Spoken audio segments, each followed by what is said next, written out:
Rasyidin. Assalamualaikum warahmatullahi wabarakatuh dan salam sejahtera. Terima kasih kepada saudari pengacara majlis yang berbahagia, Tuan Syed Hassan, Presiden Perkasa, yang berbahagia Pak Tuan Timbalan, Presiden Perkasa, naib Presiden Barisan ADT, Barisan VVIP yang turut serta bersama dengan kita pada hari ini, Barisan ADT, Ahli Dewan Tertinggi Perkasa Malaysia, Ketua Wirawati,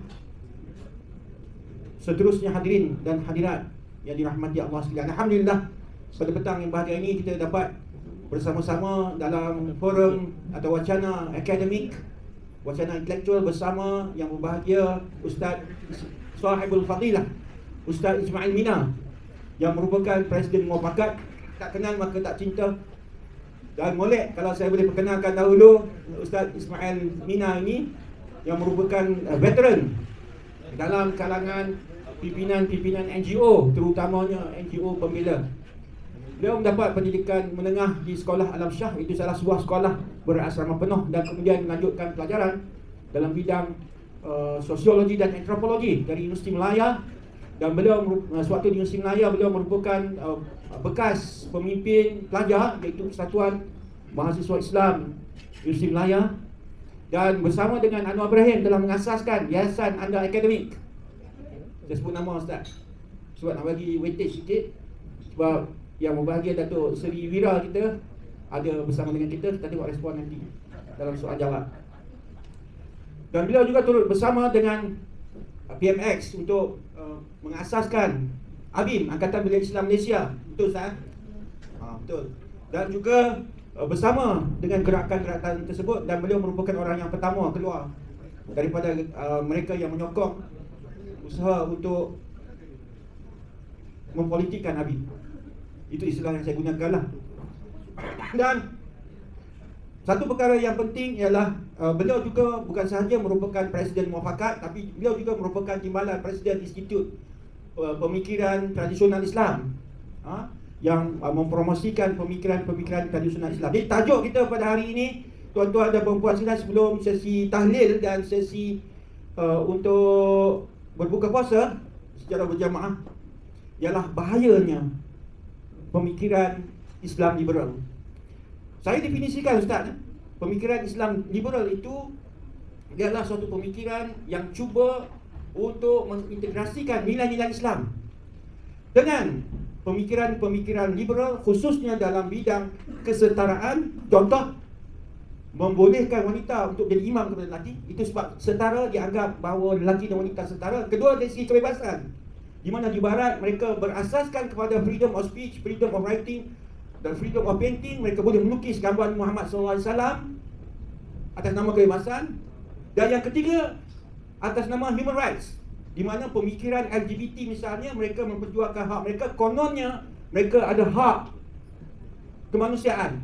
Itu sebahagian daripada yang saya definisikan dalam konteks mengintegrasikan ajaran-ajaran Islam dengan nilai-nilai kesetaraan, kebebasan, hak asasi manusia dan lain-lain lagi. Jadi baik Ustaz, bila kita sebut kata bahaya, dia bukan sahaja bahaya sejak daripada dulu, bukan sahaja bahaya sekarang, tapi akan bahaya pada masa-masa yang akan datang.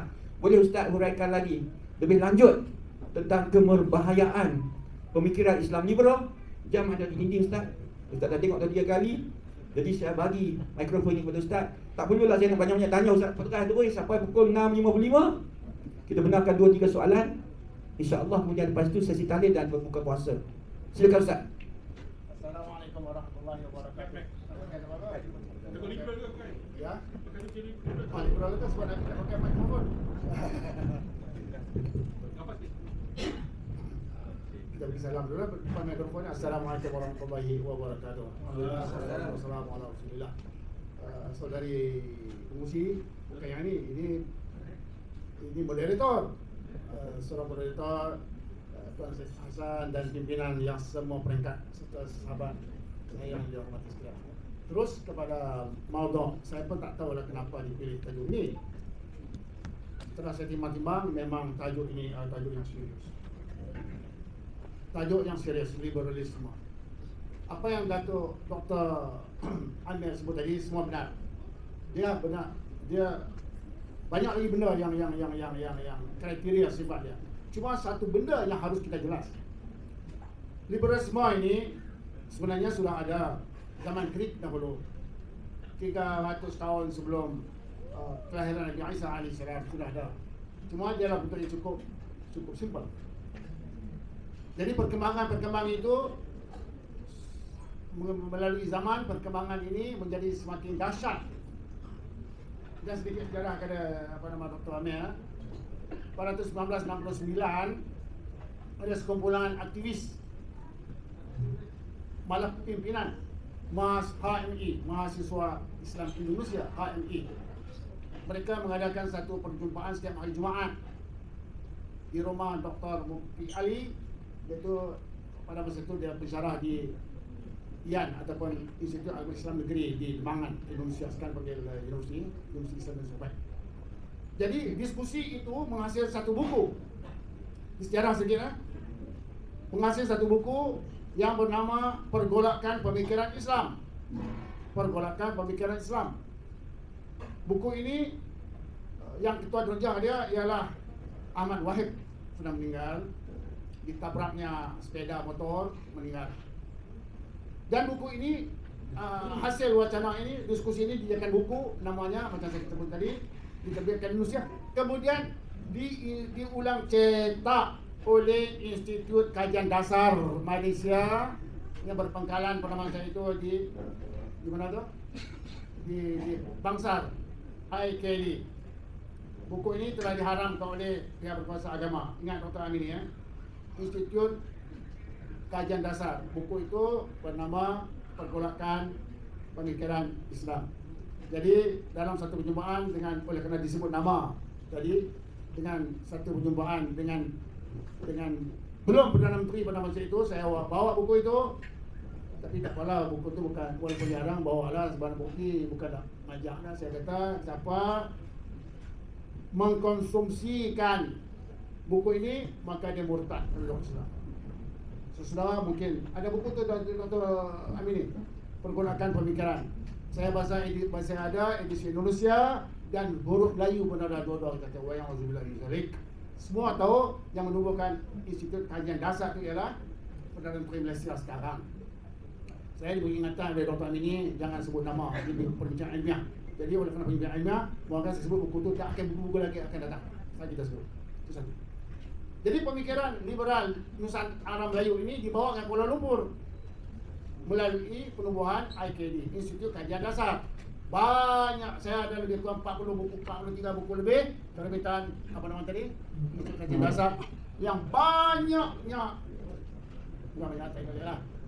ada yang beberapa buku telah diharamkan oleh kerajaan Malaysia. Atas dasar ia bercanggah dengan akidah Ahlussunnah wal Jamaah. Kita boleh terangkan pemikiran itu, saya bila masa boleh bersama saudara membedah buku yang kena hari satu.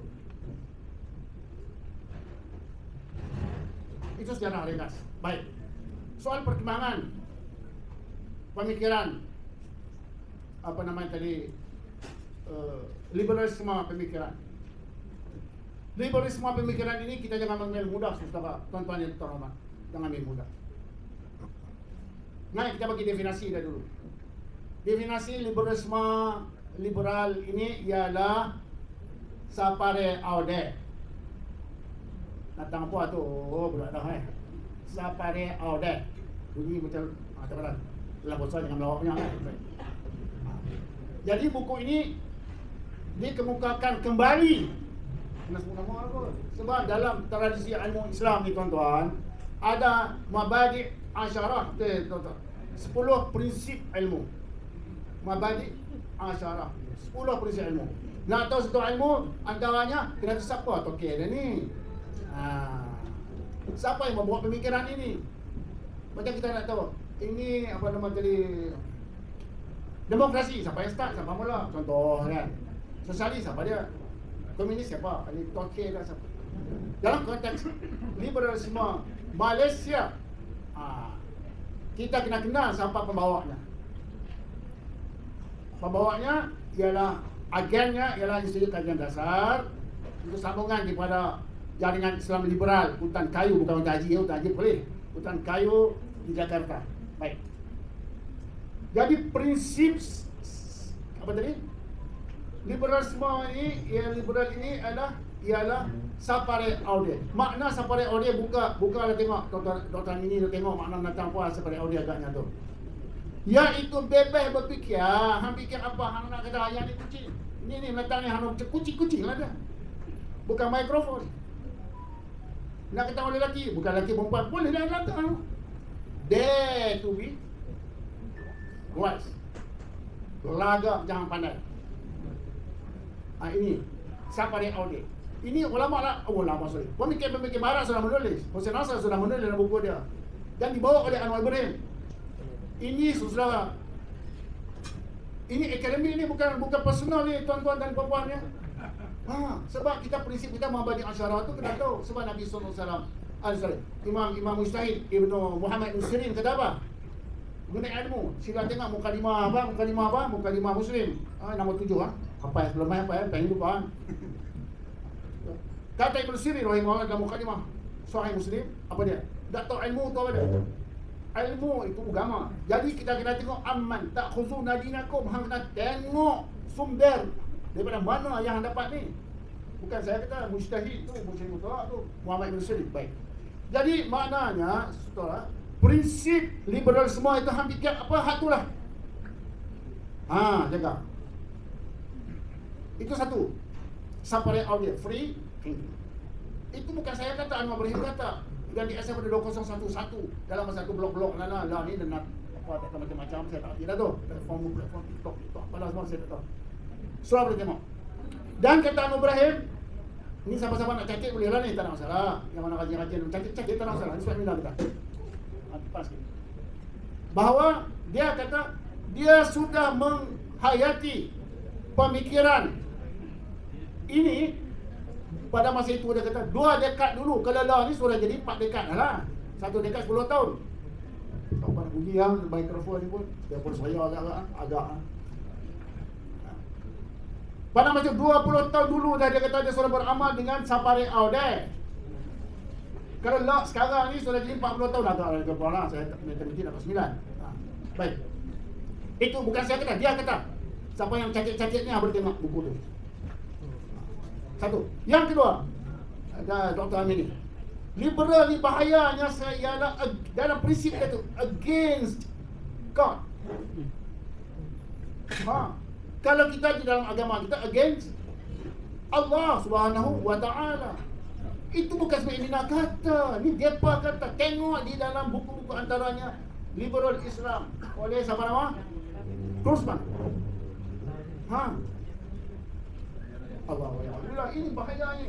Orang nampak sepele, kata orang Indonesia. Sepele mudah aja, tidak. Ini prinsipnya against God, melawan Allah dalam konteks itu. Alhamdulillah, Nabi kita boleh dibuat.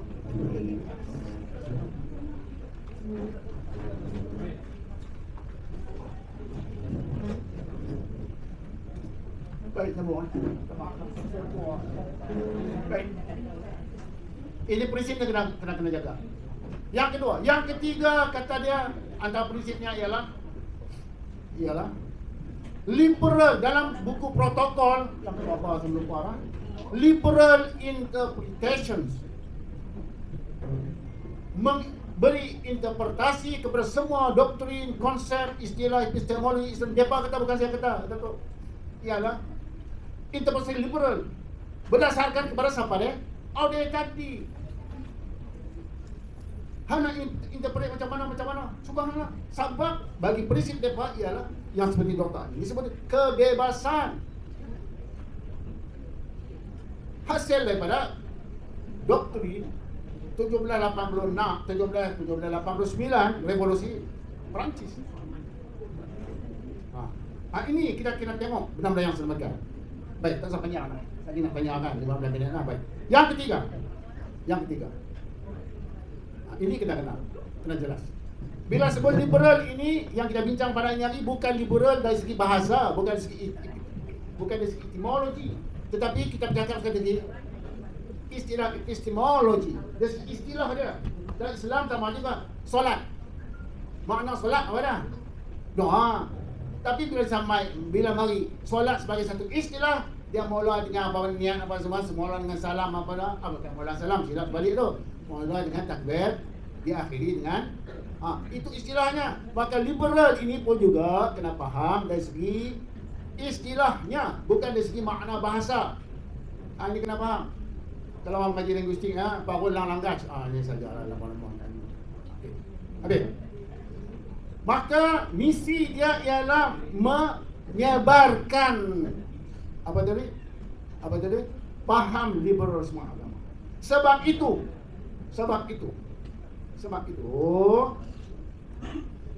daripada tahun 2011 dulu, pemikiran liberalisme ini di-upgrade-kan. Boleh tuan-tuan ya? Menjadi post-normal.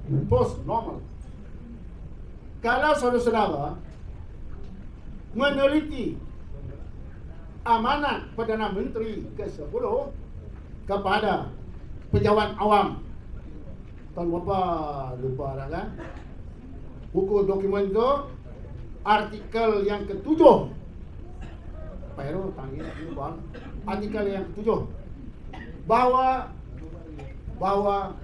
dia akan bina negara ini di dalam kerangka post-normal. Tengok artikel yang ke-7, dokumen yang dibaca di depan pejabat awam pada tahun November kot, last year tak silap. Artinya saudara, negara kita sekarang ini adalah diperintah oleh pemikiran post-normal yang sama juga dengan liberalisme syariat.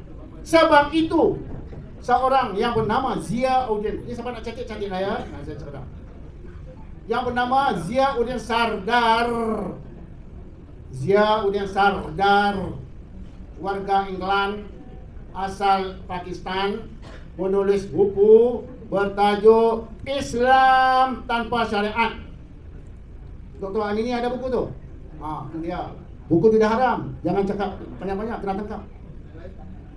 Islam Tanpa Syariat, ditulis oleh Ziauddin Sardar, Dato' Marzuki. Buku itu diharam untuk Zakim. Islam Tanpa Syariat. So Islam ada apa? Ini liberalisme yang mereka wayang Auzubillah. Sebab itu saya katakan, liberalisme yang dibawa, faham liberal yang dibawa ke Malaysia sudah sampai pada puncaknya. Orang seperti John Hick sebagai contoh, pemikir ideolog kepada liberal, tapi dia tidak ada kuasa politik. Dia saya menulis di mana Universiti mana Birmingham, di mana ada dulu. Orang seperti siapa tadi, Kruzman, dia tidak ada kuasa politik. Tapi apabila seseorang ada pemikiran politik, ada pemikiran politik, ada kuasa politik, seperti mana Mu'tazilah pada semasa, pada Syiah semasa di Baghdad, dilaksanakan pemikiran itu. Tapi ingat, pemikiran Mu'tazilah, pemikiran Syiah hanya duduk dalam istana di Baghdad, tidak keluar kerana tantangan kuat secara moral, keberanian moral dan kekuatan intelektual orang-orang kelompok ahli sunnah wal jamaah macam kita. Tantangan hebat. Hang tak kira hang presiden ke, hang khalifah ke, hang apa ke, macam tu. Tak apa. Panjang-panjang. Jadi poin dia sekarang perlu ada tentangan. Sebab itu istana Baghdad, khalifah itu di apa? Di apa namanya? Dibendung pemikiran kontra akidah, anti akidah daripada keluar.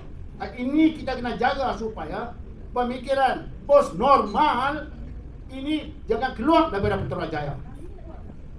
Ini hak kita anggota masyarakat. Baik, tentang apa post normal? Apa definisi dari post normal? Saudara boleh tengok dalam buku Emerging, dalam tulisan Datuk Perdana Menteri Malaysia, muka 166. Apa ya saya lupa. Muka 166. Apa definisi? Kata Ziauddin Sardar, post normal is defined. Saya ayatnya dah. Baik. Sabar saya. 45 minit lagi kan. Dia diberi definisi apa? Definisi kosmonaut iaitu ya na'udzubillah. Dia kata apa? Ortodoksis. Ortodoks ini Sunni kita lah. Ortodoks kita ni agama ortodoks ya. Ortodoks maknanya bukan ortodoks apa lebih baik mangkuk ayat dia. Ortodoks yang betul, yang asal. Bukan sikit pomus. Jangan tipu orang kampung. Tangkal bemak kampung saya tak tiba tak tahu buka pomus chamber saya ke apa sport chamber dia nipu. Kata dia definisi bos nomor tu Syekh. Bang, kalau ni bagus. Statement Syekh ni bagus. Bahawa dia kata ortodoksi Islam is dying. Baca muka surat 66, baca Dr. Amin. Saya tanya Dr. Amin ni, dia tak ada baca. Jangan beli, rugi. Ambil apa dalam apa? Internet. Saya pergi internetnya, beli mahal. Internet bagi free, orang putih bagi free.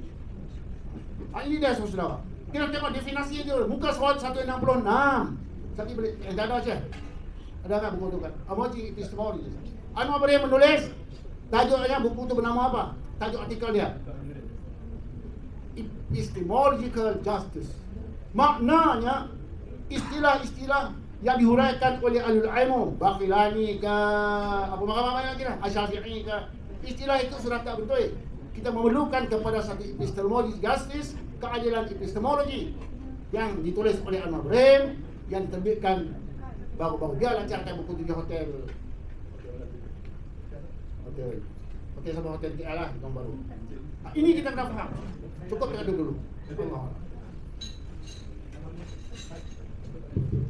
Kita mengalu-alukan kedatangan mantan Presiden Perkasa Datuk Ibrahim Ali yang turut bersama dengan kita pada petang ini. Terima kasih Datuk. Jadi satu saya buka lah kepada audien 2 soalan. Okey, Sohaibul Fadilah Ustaz bersedia untuk menjawab sebarang soalan yang ditimbulkan oleh audien. Silakan kalau ada soalan. Kalau tak, saya akan tanyakan soalan.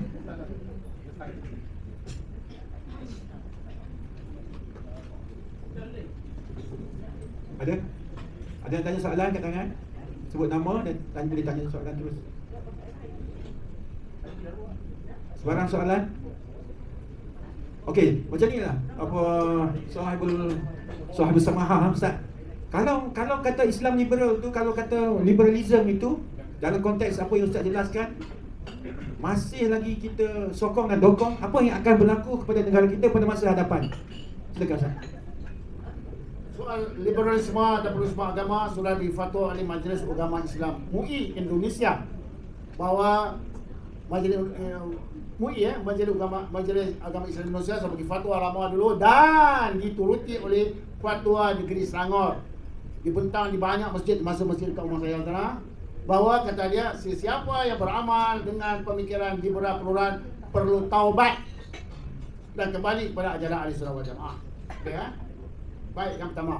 Yang kedua, kesan dia apa?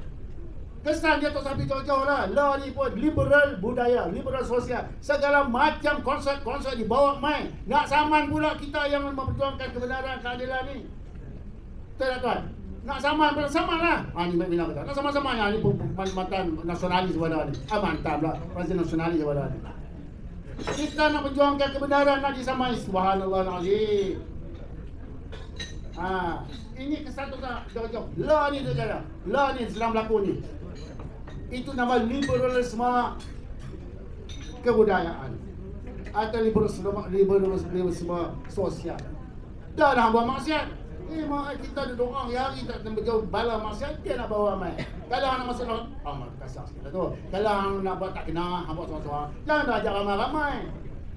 Tapi problemnya tu pemerintah madani. Macam ni sebab saya bukan ni berdasarkan teks ya. Welcome. Jemput. Jadi maknanya macam mana ni? Pemerintah negeri mengahlan wasahlan kan? Macam mana ni? Di mana sih? Terima kasih kepada Sohibul Fadilah Ustaz Ismail Mena di atas penjelasan. Okey, kita bagi peluang kepada yang bagi Datuk Ibrahim Ali untuk bertanya kerana Datuk Ibrahim Ali adalah seorang yang special pada hari ini. Silakan Datuk, silakan. Sejauh mana Anwar Ibrahim PM ke-10 ni menghadap Islam dalam Terima kasih. Menghadap. Ya. Sejauh mana Anwar Ibrahim mengancam Islam dan orang Melayu dengan fahaman liberal dia. Tadi saya sudah sebut tentang perkembangan pemikiran liberal. Yang puncaknya ialah post-normal. Post-normal ini adalah ancaman, bukan sahaja ancaman pemikiran, kena jelas, tetapi ancaman di dalam amalan. Ancaman pada amalan. Sebab banyak sahabat. Salah satu contohnya ialah orang yang nak menegakkan kebenaran ajaran Ahli Sunnah wal Jamaah atau ajaran Quran dan Al-Sunnah dihalang, dalam arti kata pelbagai peraturan sedang dibuat. Jangan bercakap tentang tiga R.